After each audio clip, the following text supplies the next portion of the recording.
बेकायदेशीर गोरवांची कत्तल करपी नागवाडो हांगासरल्या इरफान बेपारीक कोलवा पुलिशेन शेनवारा ताब्यात घेतला. ताच्या कडसून सुमार 42 गायांची कात हाडां पुलिशेन जप्त केल्यात. तशेंच 3 रेड्यांक आनी 4 गायंक ताब्यात घेतल्या. आयडेक्सको bureau report.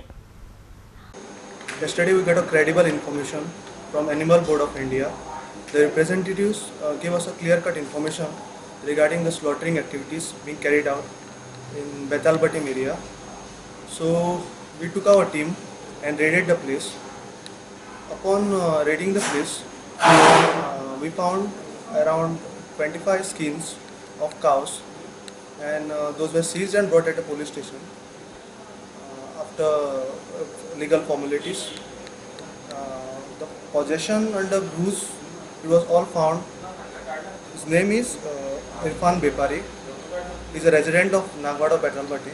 Case is being registered under section 429 IPC and Goa Animal Preservation Acts and Cruelty to Animal Acts.